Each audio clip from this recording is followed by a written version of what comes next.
संत लूकस के अनुसार पवित्र सुसमाचार अध्याय 12 वाक्य 39 से 48 तक। यह अच्छी तरह समझ लो, यदि घर के स्वामी को मालूम होता है कि चोर किस घड़ी आएगा तो वह अपने घर में सेंग लगाने नहीं देता। तुम भी तैयार रहो, क्योंकि जिस घड़ी तुम उसके आने की नहीं सोचते उसी घड़ी मानव पुत्र आएगा। पेतरुस ने उनसे कहा, प्रभु, क्या आप यह दृष्टांत हमारे लिए कहते हैं या सबके लिए? प्रभु ने कहा, कौन ऐसा ईमानदार और बुद्धिमान कारिंदा है जिसे उसके स्वामी अपने नौकर चाकरों पर नियुक्त करेगा ताकि वह समय पर उन्हें रसद बांटा करे। धन्य है वह सेवक जिसका स्वामी आने पर उसे ऐसा करता हुआ पाएगा। मैं तुमसे यह कहता हूँ, वह उसे अपनी सारी संपत्ति पर नियुक्त करेगा। परंतु यदि वह सेवक अपने मन में कहे, मेरा स्वामी आने में देर करता है, और वह दास दासियों को पीटने, खाने पीने और नशेबाजी करने में लगे, तो उस सेवक का स्वामी ऐसे दिन आएगा जब वह उसकी प्रतीक्षा नहीं कर रहा होगा, और ऐसी घड़ी जिसे वह जान नहीं पाएगा। तब स्वामी उसे कोड़े लगवाएगा और विश्वासघातियों का दंड देगा। अपने स्वामी की इच्छा जानकर भी जिस सेवक ने कुछ तैयार नहीं किया और ना उसकी इच्छा के अनुसार काम किया, वह बहुत मार खाएगा। जिसने अनजाने ही मार खाने का काम किया, वह थोड़ी मार खाएगा। जिसे बहुत दिया गया है उसे बहुत मांगा जाएगा, और जिसे बहुत सौंपा गया उसे अधिक मांगा जाएगा। क्रिस्त में मेरे प्यारे विश्वासियों, जीवन ईश्वर द्वारा दिया हुआ वरदान है। जीवन का मालिक ईश्वर है। प्रेरित चरित अध्याय 3 वाक्य 15 में हम पढ़ते हैं कि जीवन का अधिपति ईश्वर है। God is the author, owner, master of life। और हम कौन हैं? हम कारिंदा मात्र हैं, देखभाल करने वाले। और वह ईश्वर ने अपनी इच्छा के अनुसार हम लोगों को बहुत सारे वरदान प्रदान किया है, वरदानों का अभिषेक प्रदान किया है, और ऐसा वरदान प्रदान करते हुए हमें इस दुनिया में भेजा है।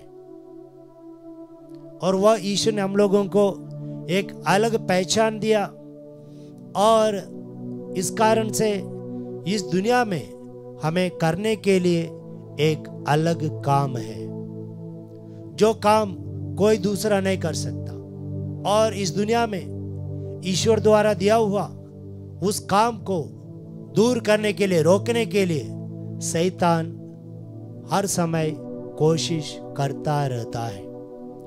और इसलिए कारिंदा होने के नाते हम लोगों को सशक्त होना चाहिए।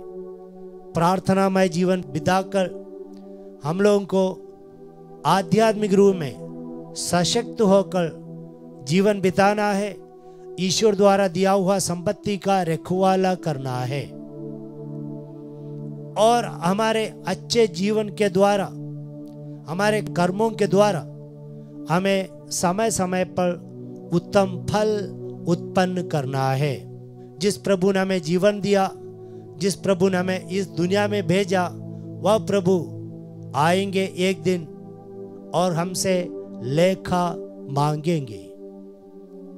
तो इसलिए प्रभु यीशु आज हमसे कहते हैं, हम नशेबाजी, बुरी आदतों में और मदिरा पीने में, इन सारे पापों में ना फंसे। इन सारे पापों में पड़े रहने से हम अच्छा फल, धार्मिक फल उत्पन्न नहीं कर पाएंगे। और जब वह ईश्वर जो तुम्हारे जीवन का मालिक है, वह ईश्वर आएगा, उस समय ईश्वर के सामने रखने के लिए हमारे पास कुछ भी नहीं होगा। सुसमाचार के अंत में कहते हैं जिनको ईश्वर ने ज्यादा दिया है उनसे ज्यादा मांगेंगे। संत मत्ती के सुसमाचार में अध्याय 25 में पढ़ते हैं उस दृष्टांत में कि एक जन को 5 अशरफियां दिया, एक जन को 2, एक जन को 1, और 5 अशरफियां जिनको मिला है उनको पूरे ईमानदारी से और 5 कमाना है। 2 अशरफियां मिला है उनको मेहनत करते हुए 2 अशरफियां और कमाना है, और इसी प्रकार 1 जिनको मिला है उनको भी 1 और कमाना है। यह ईश्वर हम लोगों से आग्रह करते हैं। तो हम अपने जीवन की ओर देखें कि हमारे जीवन में हम ईश्वर के द्वारा दिया हुआ वरदानों के इस्तेमाल करते हुए, सदुपयोग करते हुए प्रतिदिन हम हमारे व्यक्तिगत जीवन में, परिवार में, समाज में कितना फल उत्पन्न करते हैं। उसके लिए हमें एक पवित्र दिल होना चाहिए। संत मत्ती के सुसमाचार अध्याय 23 में हम पढ़ते हैं बीज बोने वाले का दृष्टांत। जो बीज अच्छी अच्छी भूमि में गिर पड़ा वह फसल दिया 30 गुना, 60 गुना, 100 गुना। और हमें भी इसी प्रकार हमारे जो क्षमता के अनुसार जीवन में फल लाना है, 30 गुना, 60 गुना, 100 गुना। आइए हम इस प्रकार जीवन बिताते हुए हमारे जीवन को सुंदर बनाए। ईश्वर आपको प्रचुर मात्रा में कृपा प्रदान करे।